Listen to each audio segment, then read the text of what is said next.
Bonjour et bienvenue à une nouvelle capsule éthérique de Montréal Hanté. Je suis votre hôte Dr Mab et aujourd'hui nous parlons de la maison maudite de Montréal.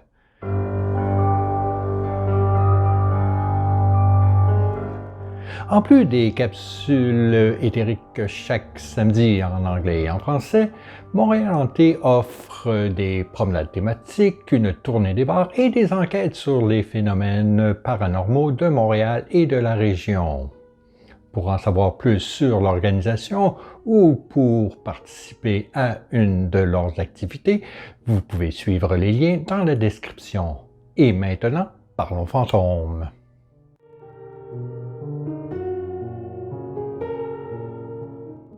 Selon une légende urbaine persistante du 20e siècle, Montréal aurait eu naguère une maison extrêmement maudite qui fut le site d'une tragédie en 1905. Bien que son emplacement soit inconnu, plusieurs sources racontent l'histoire terrifiante de Gisèle Fortier, une fillette de 5 ans. Dans cette horrible histoire, il est dit que Gisèle eut l'infortune d'emménager dans la maison maudite avec ses parents, l'auteur Paul Fortier et sa femme Denise. Paul était excité parce qu'il avait acheté le vieux foyer à très bas prix en 1905. Le père était content de sa grande maison néo-française car il croyait qu'elle ferait un endroit idéal pour l'avancement de sa carrière.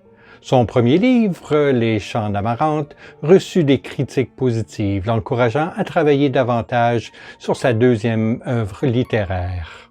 Tout allait bien jusqu'à ce que Denise se mit à s'inquiéter face à l'activité paranormale qui se manifestait chez eux. Certains jours, en plus d'entendre les rires désincarnés d'enfants, elle se sentait observée par des yeux qui la suivaient. À d'autres moments, la température chutait mystérieusement et des points froids apparaissaient à l'intérieur de la maison. Perturbée, elle se mit à enquêter sur le passé des lieux. Ayant parlé à ses voisins, elle fut secouée d'apprendre que la maison était imprégnée de tragédies. Ancienne maison de correction pour enfants rétifs au cours des années 1800, l'endroit vit deux de ses garçons tuer le propriétaire et sa femme avant de tout brûler. Denise apprit que les garçons avaient été arrêtés pour leur crime abject. À la suite de procédures judiciaires, ils furent trouvés coupables et pendus. Bien que la maison fût reconstruite, elle devint supposément hantée. Apparemment, personne ne voulait y vivre, ce qui expliquait la raison pour laquelle Paul avait pu l'acheter à un si bas prix. Quand Denise révéla ses conclusions à son mari, il en fit peu de cas. Contrariée, elle se mit à réfléchir sur la solution du problème. Elle décida enfin d'aller voir le prêtre de la paroisse locale et lui demanda d'exorciser la maison afin d'en bannir le fantôme. Le prêtre, sceptique lui aussi, remit ses dires en question, supposant qu'elle peinait à entretenir une aussi grande maison. Un soir, s'était tendu au foyer après que Paul avait bu toute une bouteille de vin. Sa femme et lui ne s'entendaient plus à cause de l'obsession qu'elle avait pour l'activité paranormale dans la maison et le refus de Paul d'y croire. La jeune Gisèle ne voulait pas dormir à cause d'un mystérieux point froid paru dans son lit la nuit d'avant. Elle suppliait sa mère de l'éloigner de la maison maudite. Denise maintenait que tout irait mieux après le lever du soleil. Elle borda Gisèle, l'embrassa sur la joue et lui dit de ne pas s'inquiéter. Ce serait la dernière fois qu'elle parlerait à sa mère. Couchée, effrayée dans le noir, Gisèle tourna et ballotta dans son lit. Peu après, elle se mit à sentir une fumée errante à travers la maison. Elle sauta de son lit et courut jusqu'à la chambre de ses parents. Elle poussa la porte et vit ce qui semblait être un enfer engouffrant la chambre. En scrutant à travers la fumée dense, la première chose qu'elle vit était son père étendu au sol dans un bain de sang avec des ciseaux plantés dans le cou. Gisèle remarqua ensuite une agression sur le lit. Elle vit que sa mère se faisait violemment attaquer par deux garçons nus et spectraux. Leur corps secouait sous un rire sans son alors qu'ils enfonçaient leurs poings sur la face de Denise, meurtrie et sanglante. En pleurant, Gisèle courut immédiatement chez le voisin et tenta difficilement d'expliquer ce qui lui était arrivé. Malheureusement, les dégâts étaient faits. Son père était mort et sa mère fut trouvée comateuse. Dans un état catatonique, Denise fut amenée à l'hôpital où les médecins furent incapables de la réanimer. Elle mourut 3 mois plus tard. La police, mandatée d'investiguer le cas, questionna Gisèle, mais était sceptique au sujet de la description des événements. Le chef de l'enquête nota qu'il n'y avait aucune preuve d'un incendie ni de gaz spectraux. La police, concluant qu'il s'agissait d'un cas tragique de violence conjugale, crut que le père avait attaqué la mère dans une rage saoule et que, durant l'assaut violent, elle s'était défendue avec les ciseaux, tuant son mari. La police crut également que la description donnée par la petite Gisèle n'était pas fondée sur la réalité, mais sur la réponse au traumatisme psychologique subi par l'imagination de l'enfant. Orpheline et traumatisée, Gisèle ira vivre à Seattle chez ses grands-parents, laissant la maison encore abandonnée. En 1906, la maison maudite brûla une seconde fois, à la suite de quoi elle ne fut jamais rebâtie. Basée sur la perpétuation de cette légende montréalaise, des questions se posent autant sur son origine que sur sa véracité. De fait, une légende urbaine est une histoire très étrange. Les folkloristes utilisent le terme pour décrire des histoires d'une douteuse authenticité répandues comme vraies. C'est un conte souvent remâché, supposément vrai et juste assez plausible pour être cru, relatant quelque chose d'horrible, d'humiliant, d'ironique ou d'exaspérant, qui serait peut-être arrivé à quelqu'un.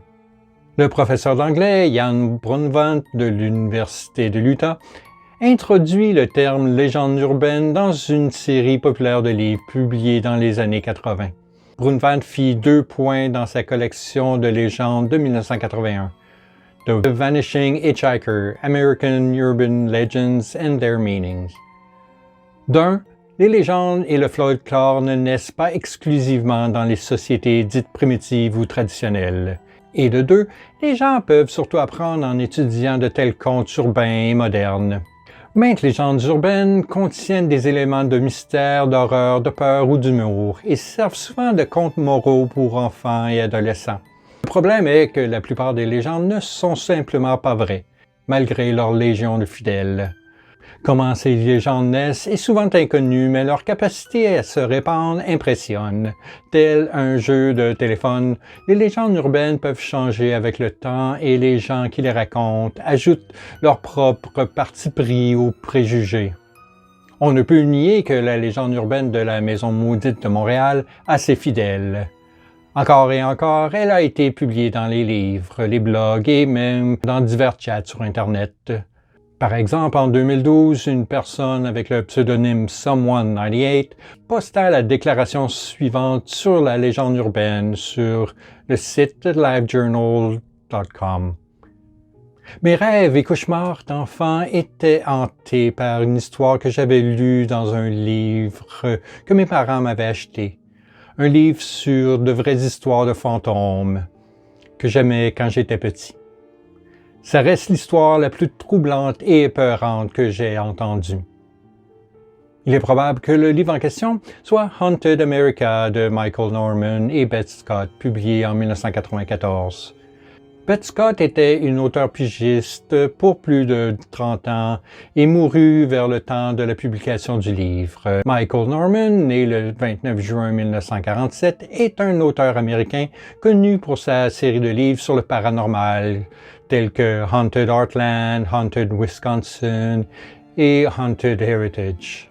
Une fois contacté dans le but d'avoir ses sources sur la Maison maudite, il n'a répondu à aucune demande d'entrevue. En somme, épaississant le mystère. Suite au dire que c'est une vraie histoire de fantôme en 2012, un site nommé Scary for Kids a aussi listé le conte.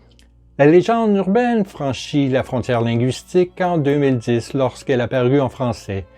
Scholastic Books publia Lieu hanté 4, Histoire véridique d'ici, une traduction des livres de Michael Norman et Beth Scott. Intitulé Les enfants de la nuit, l'histoire apparaît aux pages 59 à 62. En 2016, l'histoire franchit une autre frontière linguistique alors qu'une blogueuse roumaine, Rodica Bretin, a écrit une version détaillée et embellie dans sa langue maternelle. Il semble que la légende urbaine montréalaise de la Maison Maudite croisse en popularité malgré son origine douteuse. Pour la sonder à fond, Montréal Hanté a fait une demande à ses enquêteurs pour creuser le plus possible dans toutes les archives afin de trouver des réponses. Après plus d'un mois passé en fouilles variées, ils revinrent les mains vides. Tout simplement dit, il n'y a aucune preuve de l'événement.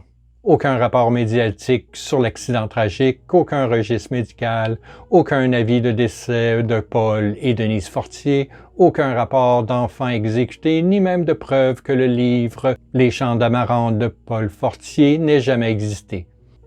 Les archivistes suggèrent que l'histoire n'était qu'une ruse complexe, signalant la première apparition dans le tabloïd World Weekly News du 10 novembre 1981.